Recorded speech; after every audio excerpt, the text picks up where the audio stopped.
வணக்கம். தினமலர்.com இரவு 8 மணி செய்திகள். முக்கிய நிகழ்வுகள். ஜெயலலிதா உள்ளிட்ட 4 ஜாமீன் மனு மீது வெள்ளியன்று விசாரணை, சுப்ரீம் கோர்ட் அறிவிப்பு. ஹுட்ஹுட் புயல் பாதிப்பை நேரில் பார்வையிட விசாகப்பட்டினம் வருகிறார் பிரதமர் மோடி. ஆந்திராவுக்கு 5 கோடி ரூபாய் நிதியுதவி வழங்க தமிழக அரசு அறிவிப்பு. மகாராஷ்டிரா, ஹரியானாவில் அனல் பறக்கும் பிரச்சாரம் ஓய்வு. பாரதிய ஜனதா, காங்கிரஸ் உட்பட 4 முனை போட்டியில் புதனன்று ஓட்டுப்பதிவு. விரிவான செய்திகள். ஜெயலலிதா ஜாமீன் மனுவை அக்டோபர் 17ஆம் தேதி விசாரணைக்கு எடுத்துக்கொள்ள உச்சநீதிமன்றம் முடிவு செய்துள்ளது.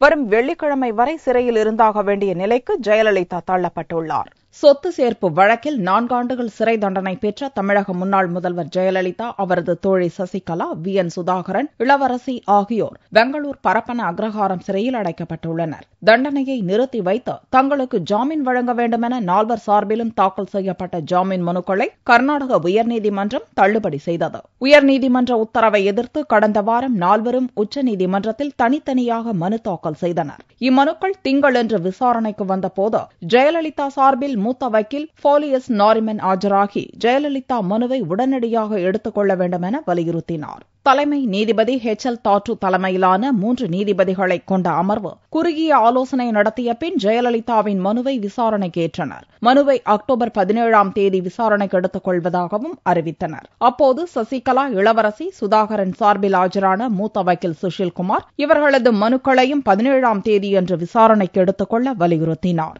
அந்த கோரிக்கையையும் தலைமை நீதிபதி தாட்டு தலைமையிலான அமர்வு ஏற்றுக்கொண்டது. உச்சநீதிமன்றத்தில் ஜெயலலிதா தாக்கல் செய்த மனுவில் அவரது வயது மற்றும் உடல் உபாதைகளை கருத்தில் கொண்டு தண்டனையை நிறுத்தி வைத்து ஜாமீன் வழங்க வேண்டும் என வலியுறுத்தப்பட்டுள்ளது. விசாரணை நீதிமன்றத்தின் தீர்ப்பை எதிர்த்து தாக்கல் செய்யப்பட்ட அப்பீல் மனு உயர்நீதிமன்றத்தில் விசாரணைக்கு ஏற்கப்பட்டதுமே ஜாமீன் வழங்குவதும் தண்டனையை நிறுத்தி வைப்பதும் இயல்பான நடைமுறை என்றும், இல்லாவிட்டால் அப்பீல் மனு தாக்கல் செய்வதே அர்த்தமில்லாமல் போய்விடும் என்றும் உச்சநீதிமன்றத்தில் தாக்கல் செய்யப்பட்ட ஜெயலலிதாவின் மனுவில் வாதம் முன்வைக்கப்பட்டுள்ளது. ஹுட்ஹுட் புயலால் கடுமையாக பாதிக்கப்பட்ட விசாகப்பட்டினத்தில் நிலவரத்தை நேரில் ஆய்வு செய்வதற்காக பிரதமர் நரேந்திர மோடி செவ்வாயன்று வருகிறார். வங்கக்கடலில் உருவான ஹுட்ஹுட் எனும் அதிதீவிர புயல் ஞாயிறன்று காலையில் ஆந்திர மாநிலத்தில் உள்ள துறைமுக நகரான விசாகப்பட்டினத்தில் கரையை கடந்தது. அப்போது 200 கிலோமீட்டர் வேகத்துக்கு சூறைக்காற்று வீசியதால் விசாகப்பட்டினத்தில் மின்சாரம், தொலைத்தொடர்பு சேவை முற்றிலும் பாதிக்கப்பட்டன. ஆயிரக்கணக்கான மரங்கள், மின் கம்பங்கள் முறிந்தன. ஸ்ரீகாகுளம், விஜயநகரம் ஆகிய மாவட்டங்களிலும் கடும் பாதிப்பு ஏற்பட்டுள்ளது. ஹுட்ஹுட் புயல் காற்றழுத்த தாழ்வு நிலையாக வலுவிழந்து வடமேற்கு திசையில் நகர்வதால் விசாகப்பட்டினம், ஸ்ரீகாகுளம், விஜயநகரம் மாவட்டங்களில் பலத்த மழையும், ஒடிசா, மேற்கு வங்கம், மத்திய பிரதேசம், பீகார், ஜார்க்கண்ட் மாநிலங்களில் சில இடங்களில் மழையும் பெய்ய வாய்ப்புண்டு என்று வானிலை ஆராய்ச்சி மையம் தெரிவித்துள்ளது. இதனிடையே புயல் தாக்கிய விசாகப்பட்டினத்தில் திங்களன்றும் மழை தொடர்ந்ததால் கடைகள் அனைத்தும் மூடப்பட்டிருந்தன. மின்சாரம், குடிநீர், பால் கிடைக்காமல் மக்கள் கடும் அவதிக்காளாகினர். விசாகப்பட்டினம் விமான நிலையத்தின் ஓடுபாதைகளில் தண்ணீர் தேங்கி நின்றதால் விமான சேவை 2வது நாளாக ரத்து செய்யப்பட்டது. இதனிடையே விசாகப்பட்டினத்தில் சகஜ நிலையை திரும்ப கொண்டு வருவதற்காக புயல் நிவாரணப் பணிகளை ஆந்திர அரசு முழுவீச்சில் முடுக்கிவிட்டுள்ள நிலையில் பிரதமர் நரேந்திர மோடி விசாகப்பட்டினத்துக்கு செவ்வாயன்று செல்கிறார். புயல் பாதிப்புகளை அவரும் முதல்வர் சந்திரபாபு நாயுடுவும் பார்வையிட உள்ளனர். ஹுட்ஹுட் புயலுக்கு ஆந்திராவில் 5 பேரும், ஒடிசாவில் 3 பேரும் பலியாகியுள்ளனர் என்பது குறிப்பிடத்தக்கது. ஹுட்ஹுட் புயலால் பாதிப்படைந்த ஆந்திர மாநிலத்திற்கு 5 கோடி ரூபாய் நிதியுதவி மற்றும் மின் உபகரணங்கள் வழங்கப்படும் என்று தமிழக அரசு அறிவித்துள்ளது. தமிழக முதல்வர் பன்னீர்செல்வம் திங்களன்று ஒரு அறிக்கை வெளியிட்டார். இயற்கை சீற்றங்களால் பாதிக்கப்படும் மாநிலங்களுக்கு உதவுவதில் தமிழக அரசு முன்மாதிரியாக திகழ்வதாக கூறிய முதல்வர் பன்னீர்செல்வம், காஷ்மீர் மாநிலத்திற்கு 5 கோடி ரூபாயை கேட்காமலேயே ஜெயலலிதா வழங்கினார் என்று குறிப்பிட்டுள்ளார். சமீபத்தில் உருவான ஹுட்ஹுட் புயலால் கடும் சேதம் விளைந்ததை சுட்டிக்காட்டியுள்ள முதல்வர் பன்னீர்செல்வம், ஆந்திர முதல்வர் சந்திரபாபு நாயுடு தன்னை தொடர்பு கொண்டு மின் உபகரணங்கள் அனுப்பி உதவிட வேண்டுகோள் விடுத்ததாகவும் தெரிவித்துள்ளார். உதவி என்றால் ஓடோடி செய்யும் குணம் படைத்த ஜெயலலிதாவின் வழியில் ஆந்திராவுக்கு செய்ய வேண்டிய உதவி தொடர்பாக திங்களன்று தனது தலைமையில் ஆய்வுக் கூட்டம் நடந்ததாக பன்னீர்செல்வம் தெரிவித்துள்ளார். இதன் முடிவில் முதல்வரின் பொது நிவாரண நிதியிலிருந்து ஆந்திர மாநிலத்திற்கு 5 கோடி ரூபாய் நிதி உதவி மற்றும் 100 மின் மாற்றிகள், 5000 மின் கம்பங்கள், 10,000 இன்சுலேட்டர்கள் உடனடியாக வழங்கப்படும் என்று முதல்வர் பன்னீர்செல்வம் தெரிவித்துள்ளார். மேலும் மின் ரம்பங்கள் மற்றும் அதற்கு தேவையான ஜெனரேட்டர்கள் மற்றும் இதர தளவாடங்களுடன் தமிழகத்திலிருந்து மீட்புக் குழு ஆந்திராவிற்கு அனுப்பி வைக்கப்படும் என்றும் முதல்வர் பன்னீர்செல்வம் அறிவித்துள்ளார். மகாராஷ்டிரா மற்றும் ஹரியானாவில் கடந்த சில நாட்களாக அனல் பறந்த சட்டசபை தேர்தல் பிரச்சாரம் திங்களன்று மாலை நிறைவடைந்தது. மகாராஷ்டிரா மற்றும் ஹரியானாவில் அக்டோபர் 15ஆம் தேதி சட்டசபை தேர்தல் நடக்கிறது. இவ்விரு மாநிலங்களிலும் கடந்த சில நாட்களாக பிரதமர் நரேந்திர மோடி தலைமையில் மத்திய அமைச்சர்கள் மற்றும் காங்கிரஸ் தலைவர் சோனியா, துணைத் தலைவர் ராகுல் சூறாவளி பிரச்சாரத்தில் ஈடுபட்டனர். இரு மாநிலங்களிலும் சுறுசுறுப்பாக நடந்து வந்த தேர்தல் பிரச்சாரம் திங்கட்கிழமை மாலை 5 மணியுடன் முடிந்தது. 288 தொகுதிகளை கொண்ட மகாராஷ்டிராவில் 5000க்கும் அதிகமான வேட்பாளர்கள் களத்தில் நிற்கின்றனர். மகாராஷ்டிராவில் பாரதிய ஜனதா மற்றும் காங்கிரஸ் இரு கூட்டணிகளும் உடைந்ததால் 4 முனை போட்டி நடக்கிறது. காங்கிரஸ் 288 தொகுதிகளிலும், பாரதிய ஜனதா 257 தொகுதிகளிலும், தேசியவாத காங்கிரஸ், சிவசேனா ஆகியன தலா 286 தொகுதிகளிலும் போட்டியிடுகின்றன. 90 தொகுதிகளை கொண்ட ஹரியானாவில் ஆளும் காங்கிரஸ், பாரதிய ஜனதா, இந்திய தேசிய லோக்தள், ஹரியானா ஜன்ஹித் காங்கிரஸ் என 4 முனை போட்டி நிலவுகிறது. இரு மாநில சட்டசபை தேர்தல்களிலும் ஆம் ஆத்மி கட்சி போட்டியிடவில்லை. இரு மாநிலங்களிலும் ஓட்டு எண்ணிக்கை அக்டோபர் 19ஆம் தேதி நடக்கிறது.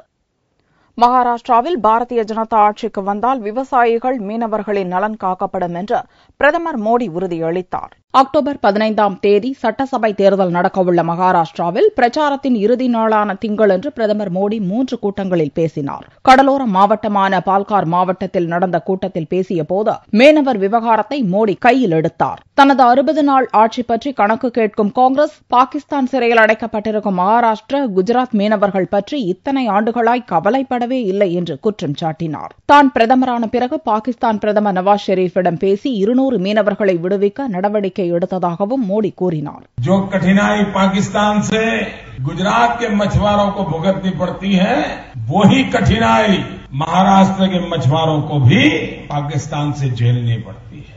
यहाँ के भी हमारे मछुआरे पाकिस्तान की जेलों में बंद कर दिए जाते हैं. गुजरात के मछुआरे भी पाकिस्तान की जेलों में बंद कर दिए जाते हैं. मैंने प्रधानमंत्री बनकर के पाकिस्तान के प्रधानमंत्री से इस विषय में गंभीरता से चर्चा की थी. உள்நாட்டு போர் நடக்கும் ஈராக்கில் பயங்கரவாதிகளிடம் சிக்கி தவித்த 50 நர்ஸ்களையும் தனது அரசு மீட்டதாக கூறிய மோடி, பாரதிய ஜனதா ஆட்சிக்கு வந்தால் மகாராஷ்டிர மீனவர்கள், விவசாயிகளின் நலனை காப்போம் என்று உறுதியளித்தார். கடந்த 15 ஆண்டுகளாக மகாராஷ்டிர மாநிலத்தை சுரண்டிய காங்கிரஸ், தேசியவாத காங்கிரஸ் கட்சிகளை தண்டிக்க வேண்டும் எனவும் வாக்காளர்களுக்கு மோடி அழைப்பு விடுத்தார்.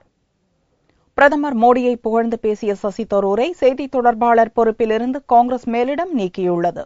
மகாத்மா காந்தி பிறந்த தினத்தன்று தூய்மையான இந்தியா எனும் இயக்கத்தை துவக்கிய பிரதமர் மோடி, அனில் அம்பானி, சச்சின், கமல்ஹாசன், சசி தரூர் உள்ளிட்ட 9 பிரபலங்களை இந்த இயக்கத்தின் தூதர்களாக அறிவித்தார். மோடி அழைப்பு விடுத்த பிரபலங்களில் சசி தரூர் மட்டுமே அரசியல் கட்சி சார்ந்தவர். காங்கிரஸ் கட்சியின் செய்தி தொடர்பாளரான சசி தரூர் மோடியின் அழைப்பை ஏற்றுக்கொண்டதோடு அவரை புகழ்ந்தும் பேசினார். திருவனந்தபுரம் எம்பியான சசி தரூரின் போக்கை கேரள காங்கிரஸ் கடுமையாக கண்டித்ததோடு அவர் மீது நடவடிக்கை எடுக்க கட்சியின் ஒழுங்கு நடவடிக்கை குழுவிடம் புகாரும் அளித்தது. மூத்த தலைவர்கள் ஏ.கே. அந்தோணி, மோதிலால் வோரா, சுஷில்குமார் ஷிண்டேவை உள்ளடக்கிய ஒழுங்கு நடவடிக்கை குழு செய்தி தொடர்பாளர் பொறுப்பிலிருந்து சசி தரூரை நீக்க பரிந்துரைத்தது. பரிந்துரையை கட்சித் தலைவர் சோனியா ஏற்றதைத் தொடர்ந்து சசி தரூர் உடனடியாக பொறுப்பிலிருந்து நீக்கப்பட்டதாக கட்சியின் பொதுச் செயலாளர் ஜனார்தன் திரிவேதி அறிவித்தார். இது தொடர்பாக அறிக்கை வெளியிட்ட சசி தரூர், உண்மையான காங்கிரஸ் தொண்டன் என்ற முறையில் கட்சித் தலைவரின் முடிவை ஏற்பதாக தெரிவித்துள்ளார். ஆனால் பாரதிய ஜனதா மூத்த தலைவர்களில் ஒருவரான சுப்பிரமணிய சுவாமியோ காங்கிரஸ் நடவடிக்கைக்கு புதிய அர்த்தம் கூறியுள்ளார். சுனந்தா சாவு விவகாரத்தில் சசி தரூரிடமிருந்து விலகியிருக்கும் விதமாகவே அவரை செய்தி தொடர்பாளர் பொறுப்பிலிருந்து காங்கிரஸ் நீக்கியிருப்பதாக கூறியுள்ளார். விஷத்தாலேயே சுனந்தா மரணம் சம்பவித்திருப்பதாக எய்ம்ஸ் டாக்டர்கள் குழு 10 நாட்களுக்கு முன் அறிக்கை அளித்தது குறிப்பிடத்தக்கது. சென்னை மௌலிவாக்கம் கட்டட விபத்து தொடர்பான ஆவணங்களை தாக்கல் செய்யுமாறு தமிழக அரசுக்கு சென்னை உயர்நீதிமன்றம் உத்தரவிட்டுள்ளது. சென்னையை அடுத்த போரூர் அருகில் உள்ள மௌலிவாக்கத்தில் கட்டப்பட்டு வந்த 11 மாடி அடுக்குமாடி கட்டடம் கடந்த ஜூன் 28ஆம் தேதி இடிந்து விழுந்தது. இதில் 27 பேர் உயிருடன் மீட்கப்பட்டனர். இடிபாடுகளில் சிக்கி 61 பேர் பலியாயினர். இதுகுறித்து விசாரிக்க ஓய்வு பெற்ற நீதிபதி ரகுபதி தலைமையில் விசாரணை கமிஷன் ஜூலை மாதம் அமைக்கப்பட்டது. கட்டட விபத்து குறித்து காஞ்சிபுரம் மாவட்ட நிர்வாகம், வருவாய்த்துறை, சென்னை பெருநகர் வளர்ச்சி குழும அதிகாரிகள், தீயணைப்புத்துறை உள்ளிட்ட பல்வேறு துறை அதிகாரிகள் மற்றும் பொதுமக்களிடம் நீதிபதி ரகுபதி விசாரணை நடத்தினார். இந்த விசாரணை அவசரமாக நடத்தப்பட்டுள்ளதாக கூறி மௌலிவாக்கம் விபத்து குறித்த விசாரணையை சிபிஐக்கு மாற்ற வேண்டும் என்று கோரி திமுக பொருளாளர் ஸ்டாலின் தரப்பில் சென்னை உயர்நீதிமன்றத்தில் மனு தாக்கல் செய்யப்பட்டது. இந்த மனு மீதான விசாரணை திங்களன்று வந்தது. சென்னை உயர்நீதிமன்ற தலைமை நீதிபதி சஞ்சய் கிஷன் கவுல், சத்யநாராயணா ஆகியோர் அடங்கிய முதல் அமர்வு கட்டட விபத்து தொடர்பான ஆவணங்களை டிசம்பர் 4ஆம் தேதிக்குள் தமிழக அரசு தாக்கல் செய்ய உத்தரவிட்டது. தொடர்ந்து இவ்வழக்கை 6 வார காலத்திற்கு ஒத்திவைத்து உயர்நீதிமன்றம் உத்தரவிட்டுள்ளது. வாக்காளர் பட்டியல் திருத்தம் தொடர்பாக அனைத்து கட்சியினருடன் நடந்த ஆலோசனைக் கூட்டத்தில் ஸ்ரீரங்கம் இடைத்தேர்தல் அறிவிப்பை விரைவில் வெளியிட வலியுறுத்தப்பட்டுள்ளது. வரும் ஜனவரியில் இறுதி வாக்காளர் பட்டியலை தேர்தல் கமிஷன் வெளியிட தயாராகி வருகிறது. வாக்காளர் பட்டியலில் புதிய வாக்காளர் சேர்ப்பது, நீக்குவது, வரைவு வாக்காளர் பட்டியல் வெளியிடுவது, சுருக்கமுறை திருத்தம் செய்வது குறித்து தலைமைச் செயலகத்தில் திங்களன்று தமிழக தலைமை தேர்தல் அதிகாரி பிரவீன்குமார் தலைமையில் அனைத்து கட்சியினருடன் ஆலோசனைக் கூட்டம் நடந்தது. ஸ்ரீரங்கம் தொகுதிக்கு எப்போது இடைத்தேர்தல் நடத்தப்படும் என்று பிரவீன்குமாரிடம் கேட்டதற்கு இதுகுறித்து தலைமை தேர்தல் கமிஷன் இதுவரை அறிவிக்கவில்லை என்று பதிலளித்ததாக அரசியல் கட்சியினர் தெரிவித்தனர். இந்த கூட்டத்திலே விரைவு வாக்காளர் பட்டியலை வர 15/10/2014 ஆண்டு வெளியிட இருக்கிறது. ஸ்ரீரங்கம் தொகுதிக்கு எப்போது இடைத்தேர்தல் வரும் என்று சொன்னோம். இன்னும் எங்களுக்கு முறையாக தலைமைச் செயலகத்திலிருந்து கடிதம் வரவில்லை. கடிதம் வந்தால் நாங்கள் தேர்தல் நடத்துவோம் என்று தேர்தல் ஆணையம் உத்தரவிட்டிருக்கிறது. விரைவில் வரைவு பட்டியல் வெளியாக உள்ளது குறிப்பிடத்தக்கது. நாமக்கல் அருகே போர்வெல் நிறுவனத்தில் பணியாற்றி வந்த வடமாநிலத்தைச் சேர்ந்த 37 கொத்தடிமை தொழிலாளர்கள் மீட்கப்பட்டனர். நாமக்கல் மாவட்டம் பரமத்தி வேலூரை அடுத்த திடுமல் ராசபாளையத்தைச் சேர்ந்தவர் முருகேசன். இவரது போர்வெல் நிறுவனத்தில் அதிக அளவில் வடமாநிலத்தவர்கள் கொத்தடிமைகளாக பணியாற்றி வருவதாக மாவட்ட நிர்வாகத்திற்கு புகார் வந்தது. இதையடுத்து கலெக்டர் தட்சிணாமூர்த்தியின் உத்தரவின் பேரில் திருச்செங்கோடு கோட்டாட்சியர் செங்கோட்டையன் தலைமையில் அதிகாரிகள் போர்வெல்லில் ஆய்வு மேற்கொண்டனர். அப்போது அங்கு குறைந்த ஊதியத்தில் போதிய அடிப்படை வசதிகளின்றி வடமாநிலத்தைச் சேர்ந்த பலர் பணியாற்றி வந்தது தெரியவந்தது. இதைத் தொடர்ந்து கொத்தடிமைகளாக இருந்த மகாராஷ்டிரா, மத்திய பிரதேசம், சத்தீஸ்கர் மாநிலத்தைச் சேர்ந்த 37 பேரை அதிகாரிகள் மீட்டனர். மீட்கப்பட்ட அனைவரும் அரசின் உதவித் தொகையுடன் சொந்த ஊருக்கு செல்ல நடவடிக்கை எடுக்கப்பட்டுள்ளதாக மாவட்ட கலெக்டர் தட்சிணாமூர்த்தி தெரிவித்துள்ளார். மகாராஷ்டிரா, மத்திய பிரதேசம், சத்தீஸ்கர், ஒடிஷா ஆகிய மாநிலங்களைச் சேர்ந்த 37 பேர் கொத்தடிமைகளாக நடத்தப்படுவதாக வரப்பெற்ற புகாரை தொடர்ந்து திருச்செங்கோடு வருவாய் கோட்டாட்சியர், வட்டாட்சியர் மற்றும் காவல்துறை அலுவலர்கள் ஆகியோர் தலைமையில் குழு அமைக்கப்பட்டு அவர்கள் உடனடியாக விடுவிக்கப்பட்டனர். அவர்களுக்கு உடனடி நிவாரணமாக ரூபாய் 1000 வழங்கப்பட்டது மற்றும் அவர்களுடைய சொந்த ஊருக்கு அவர்கள் அனுப்பி வைக்கப்பட உள்ளனர். இச்சம்பவம் தொடர்பாக போர்வெல் நிறுவனர் முருகேசனை போலீசார் கைது செய்து விசாரணை நடத்தி வருகின்றனர். குற்றாலத்தில் அமைந்துள்ள குற்றாலநாத சுவாமி கோவிலில் திங்கட்கிழமையன்று தேரோட்டம் வெகு விமர்சையாக நடந்தது. நெல்லை மாவட்டம் குற்றாலம் குழல்வாய்மொழி அம்மன் சமேத குற்றாலநாத சுவாமி கோவிலில் ஆண்டுதோறும் ஐப்பசி விசு திருவிழா வெகு விமரிசையாக நடத்தப்படுகிறது. இந்த ஆண்டு திருவிழா கடந்த 9ஆம் தேதி கொடியேற்றத்துடன் துவங்கியது.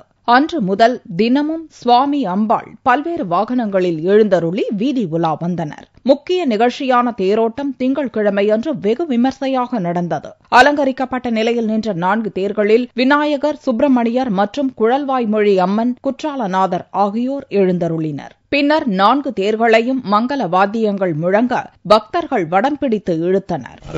திருக்குற்றாலநாதர் திருக்கோயிலானது மிகவும் பாடல் பெற்ற அருமையான ஸ்தலம். நால்வரும் இந்த திருக்கோயிலை பற்றி பதிகம் பாடியிருக்கார்கள். இங்கு இப்பொழுது ஐப்பசி விஷு திருநாளானது வெகு சிறப்பாக நடந்து கொண்டிருக்கின்றது. இங்கு 5வது திருநாள் தேரோட்டம் நடைபெறுகின்றது. இங்கு அருகாமையில் உள்ள இளஞ்சி குமரர் திருக்கோவிலிருந்து இளஞ்சி குமரன் இந்த கோயிலுக்கு 10 நாள் உற்சவம் சிறப்பாக நடைபெற்றுக் கொண்டு இருக்கின்றது. வரும் 18ஆம் தேதி விசு தீர்த்தவாரி மற்றும் திருவிலஞ்சி குமாரர் பிரியாவிடை கொடுக்கும் வைபவத்துடன் விழா நிறைவடைகிறது. தங்கத்தின் விலையில் திங்களன்று ஒரு சவரனுக்கு 64 ரூபாய் அதிகரித்தது. ஒரு சவரன் தங்கம் 20,504 ரூபாய்க்கு விற்பனையானது. 1 கிராம் ஆபரண தங்கம் 2,563 ரூபாயாக இருந்தது. வெள்ளி 1 கிராமுக்கு 30 காசுகள் அதிகரித்து 41 ரூபாய் 40 காசுகளுக்கு விற்பனையானது. பார் வெள்ளியின் விலை 38,710 ரூபாயாக இருந்தது. தீபாவளி பண்டிகையை முன்னிட்டு கோவையில் இனிப்புகள் தயாரிக்கும் பணி தீவிரமாக நடந்து வருகிறது. தீபாவளி பண்டிகை என்றாலே பட்டாசு, இனிப்பு, புத்தாடைகள் களை கட்டும். இந்த ஆண்டு தீபாவளி பண்டிகை வரும் 22ஆம் தேதி கொண்டாடப்படுகிறது. இந்த பண்டிகையின் போது உறவினர், நண்பர்கள் என ஒருவருக்கொருவர் இனிப்புகள் வழங்கி மகிழ்ச்சியுடன் வாழ்த்துக்களை பரிமாறிக்கொள்வதுண்டு. கோவையில் தீபாவளிக்கென ஸ்பெஷல் ஸ்வீட்ஸ் தயாரிக்கும் பணியில் ஸ்வீட்ஸ் நிறுவன ஊழியர்கள் ஈடுபட்டுள்ளனர். மாவு சலிப்பது, நெய் சூடாக்கி இனிப்பு மற்றும் கார வகை பண்டங்களுக்கான பொருட்களை தயார் செய்வது என தொழிலாளர்கள் இரவு பகலாக பலகாரங்களை செய்து வருகின்றனர். சிறப்பான சமையல் கலைஞர்களை பயன்படுத்தி பலவிதமான இனிப்புகளை தயாரித்து வருகின்றனர். மைசூர் பாகு, பால் பேடா, அரேபிய வகை ஸ்வீட்ஸ் என தீபாவளிக்காக 150க்கும் மேற்பட்ட இனிப்புகள் தயாரிக்கப்பட்டுள்ளதாகவும் வாடிக்கையாளர்கள் ஆன்லைன் மூலம் பதிவு செய்து இனிப்புகளை பெற்றுக் கொள்ளலாம் என்றும் ஸ்வீட்ஸ் நிறுவனத்தினர் கூறினர். எல்லாரோட டிமாண்டும் மீட் பண்ணோம்னுக்காக நாங்க இன்னைக்கு இந்த வாட்டி ஆன்லைன் லான்ச் பண்ணியிருக்கோம். கிச்சன் டு ஹோம்ங்கிறது தான் கான்செப்ட். எப்படி நீங்கள் கடையில் ஃப்ரெஷ்ஷாக வாங்கி சாப்பிட்டு மகிழ்ச்சி அடைகிறீங்களோ அந்த மாதிரி நாங்கள் எங்களோட ஃபேக்ட்ரியிலேருந்து எவ்வளோ ஃப்ரெஷ்ஷாக உங்களுக்கு கொடுக்க முடியுமோ அவ்வளோ ஃப்ரெஷ்ஷாக டெலிவர் பண்ணுவோம். கிஃப்டிங்னா நாங்களே அதை நீங்கள் கொடுக்குற அட்ரஸ்க்கு டெலிவர் பண்ணிடுவோம். எங்களுக்கு கொரியர் கம்பெனிஸோட டைப் வச்சுருக்கோம். இந்த வாட்டி ஆன்லைன் லான்ச் எல்லாரோட டிமாண்டும் மீட் பண்ணி எல்லாரோட தீபாவளியும் இனிதே இருக்கணும்னு தான் எங்கள் ஆசை. பழங்காலத்தில் உறவினர்கள் ஒன்று கூடி வீட்டில் பலகாரங்களை செய்து ஒருவருக்கொருவர் கொடுத்து மகிழ்ச்சியுடன் தீபாவளியை கொண்டாடினர். ஆனால் நாகரீக வளர்ச்சியால் தற்போது இனிப்புகளை கடைகளில் ஆர்டர் செய்யும் வழக்கம் அதிகரித்துள்ளது. மீண்டும் செய்திகள் இந்திய நேரப்படி செவ்வாய்க்கிழமை மாலை 4 மணிக்கு. வணக்கம்.